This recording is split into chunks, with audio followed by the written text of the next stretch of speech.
नमस्कार, ये आकाशवाणी शिमला है। अब आप राजकुमारी चंदेल से प्रादेशिक समाचार सुनिए। ग्रामीण विकास व पंचायती राज मंत्री वीरेंद्र कंवर ने कहा है कि लोगों द्वारा पशुओं को आवारा छोड़े जाने पर सरकार जुर्माने की राशि को बढ़ा रही है। इसे मौजूदा 500 रुपये से बढ़ाकर 5,000 रुपये किया जा रहा है। इसे लेकर हिमाचल प्रदेश पंचायती राज अधिनियम 2006 में जल्द संशोधन किया जाएगा। प्रदेश विधानसभा के शिमला में चल रहे मॉनसून सत्र में आज प्रश्नकाल के दौरान विधायक रमेश धवाला और पवन काजल के संयुक्त सवाल के जवाब में उन्होंने ये बात कही। ग्रामीण विकास मंत्री ने कहा कि प्रदेश में 3 गौ अभ्यारण्य कोटला बड़ोग, थाना कला, थाना खास और हांडा कुंडी में खोले गए हैं और इनमें 867 गौवंश को आश्रय प्रदान किया जा रहा है।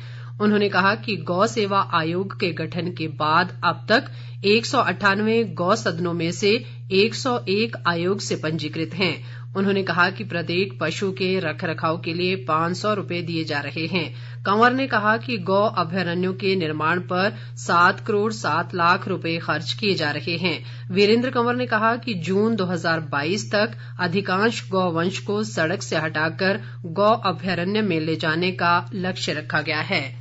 भारतीय खाद्य निगम FCI ने इस वर्ष 13,039.8 मीट्रिक टन गेहूं की खरीद की है, जो पिछले वर्ष की तुलना में 417% अधिक है। खाद्य नागरिक आपूर्ति मंत्री राजेंद्र गर्ग ने आज विधानसभा में प्रश्नकाल के दौरान विधायक राजेश ठाकुर और कर्नल इंद्र सिंह के संयुक्त सवाल के जवाब में ये जानकारी दी। राजेंद्र गर्ग ने कहा कि इस बार किसानों की मांग पर FCI ने 8 स्थानों पर गेहूं खरीदा। उन्होंने कहा कि केंद्र सरकार द्वारा तय MSP पर गेहूं खरीदा गया। विधायक रामलाल ठाकुर, राजीव बिंदल और परमजीत सिंह ने भी इस संबंध में अपने अपने अनुपूरक सवाल पूछे। नेता प्रतिपक्ष मुकेश अग्निहोत्री ने सभी किसानों का गेहूं न खरीदे जाने का मामला उठाया।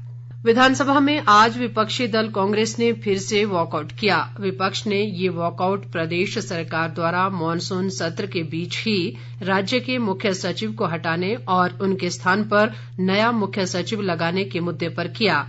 प्रश्नकाल समाप्त होते ही नेता प्रतिपक्ष मुकेश अग्निहोत्री ने विधानसभा सत्र के दौरान ही मुख्य सचिव अनिल कुमार खाची को हटाए जाने का मुद्दा उठाया और इसका विरोध किया।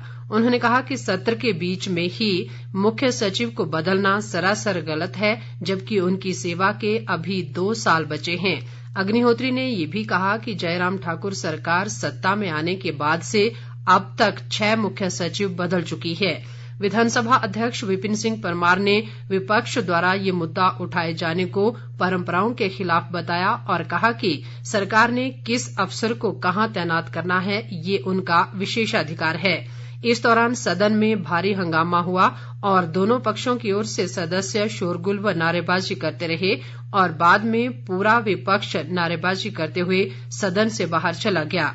मुख्यमंत्री जयराम ठाकुर ने मुख्य सचिव की तैनाती के मुद्दे पर विपक्ष द्वारा सदन में किए गए हंगामे और वॉकआउट की निंदा करते हुए कहा कि विपक्ष सरकार के कामकाज तय नहीं करेगा। प्रदेश सरकार मुख्यमंत्री शहरी आजीविका योजना के लिए जल्द ही कानून बनाएगी। शहरी विकास मंत्री सुरेश भारद्वाज ने आज विधानसभा में कहा कि सरकार इस योजना को कानूनी रूप देने पर विचार कर रही है और जैसे ही इस संबंध में सभी औपचारिकताएं पूरी होंगी, इस योजना को विधेयक के माध्यम से विधानसभा में लाकर विपक्ष की सहमति से ही कानून बनाया जाएगा। सुरेश भारद्वाज कांग्रेस के आशीष बुटेल द्वारा गैर सरकारी सदस्य दिवस के तहत मनरेगा की तर्ज पर मुख्यमंत्री शहरी आजीविका योजना को कानूनी अधिनियम का रूप देने संबंधी संकल्प पर हुई चर्चा का जवाब दे रहे थे। उन्होंने कहा कि इस योजना के लिए सरकार जल्द ही फंड का सृजन करेगी। शहरी विकास मंत्री के जवाब से संतुष्ट आशीष बुटेल ने अपना संकल्प वापस ले लिया। भारद्वाज ने कहा कि इस योजना को शुरू करने का उद्देश्य शहरी क्षेत्रों के गरीबों को रोजगार देना और उनका पलायन रोकना था। उन्होंने कहा कि इस योजना से शहरी क्षेत्रों में न केवल रोजगार मिला बल्कि लोगों का पलायन भी रुका। सुरेश भारद्वाज ने कहा कि योजना के तहत इस साल अप्रैल से अभी तक ही 5,000 से अधिक लोग पंजीकरण करवा चुके हैं। विधायक अरुण कुमार ने भी इस चर्चा में हिस्सा लिया। इसके साथ ही ये समाचार बुलेटिन समाप्त हुआ। नमस्कार।